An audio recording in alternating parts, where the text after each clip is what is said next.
Have to be honest, before the AIG endorsement, I felt like I was always in tune with my kids, but the AIG endorsement has taught me it is just as important to differentiate for those kids and value their instructional needs as it is any other level of students in our classroom.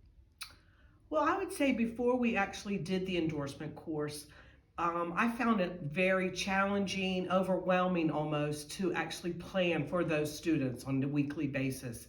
It was something that I avoided doing. It was something that I felt was hard. But now, since I've had the course, I'm just more confident in the activities that I choose or the assignments that I want them to complete. And my confidence flows right over into what they're able to do. When I first began teaching, I think that a lot of times AIG students were kind of looked at as providing just more work. More work is what they need, and that's how you kind of push them along. I think through this endorsement, I realized that it's more than just extra work. It's a little bit more about how the students need to take ownership for their learning. The students really enjoy being able to be a part of their learning, whether that is leading themselves or leading each other. The course also talks about, here are the characteristics of a gifted student. And it was neat as you were going through the course to say, oh, this is something that I see in my students.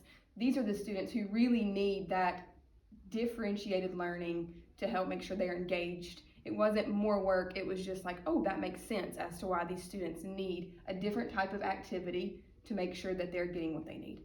I think including students also that weren't already identified as AIG students, because you always have students who are, depending on what skill or concept you're working on, they're ready to go more in depth. So already having that mindset of how do we extend this learning not only benefited the gifted students, but it benefited all students. Right. One thing that we tend to focus on as educators is we focus on the lower kids or the bubble kids, and we forget about those gifted students. And when I did the endorsement, I realized, hey, those kids are the ones that make the least amount of growth. That's one thing that kind of changed, is to make sure that I'm still meeting with those kids and holding them accountable.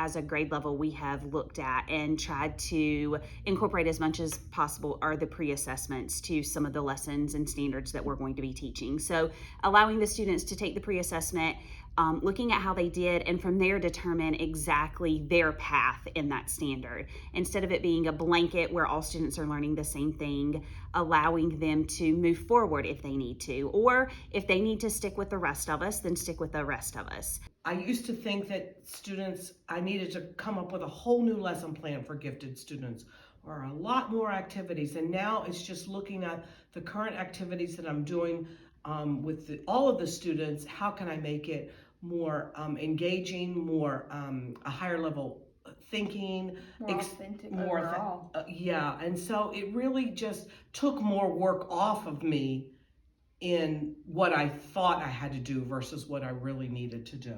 In the past, I've constantly, okay, well, let's just all kind of stay together, and then I would differentiate based on intervention time and things that they needed that way. So the pre-test has allowed me to see if they've mastered it, then they don't need to sit through that again. So that's where I'm incorporating the blended learning that I also did, and more project-based assignments for those gifted learners, and making sure that I front load when I can so that they're not needing the whole lesson. Taking it the step further and saying, if I'm at the standard, what does it look like to extend my thinking? What does it look like for me to go beyond what the standard is asking? So we're more intentional about making sure that we've met those needs. We no longer have the question of, I'm finished, now what? We have students who are analyzing, evaluating, and creating something that goes along to show what they've learned.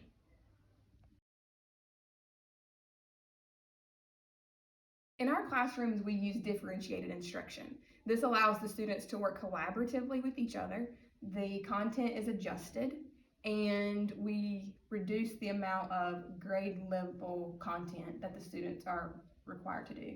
The compacting of the curriculum, and let those gifted students move on. It's not an issue if you just let go some and entrust them with that, and make sure that you don't require them to complete all the assignments that you're having the other children in the classroom complete. If they've mastered that standard, don't require them to do that work. Give them something to challenge them and to enrich their learning. One of the things that I am trying to start now, it's something new for my classroom as well, are novel study groups where my AIG students have actually been given a choice of novels. And so they choose the novel that they would like to read. Once that novel is chosen, then they kind of group themselves with the other students who also chose that novel. And then within that group, they are going to choose different jobs to have those open discussions with each other and to work off of each other, learn from each other. Group them also with students that are around their level. One thing that I've always done is group a high with a low. You've always heard that. And they get frustrated when you group them all the time with a student that is not performing on the same level as they are. So make sure that you're challenging them and grouping them with other gifted students. Some of the other things that I do is my students do a lot of choice in their learning. We incorporate a lot of playlists and choice boards in here so that students are getting to choose their pace in the different activities, what activities they are going to do first versus what they choose to do last.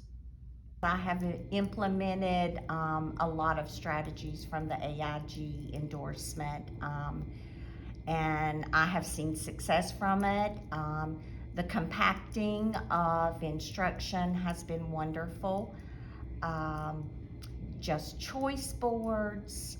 This year I have the opportunity of having a cluster of AIG students, whether that's academically or intellectually, and just the collaboration and the environment that they receive.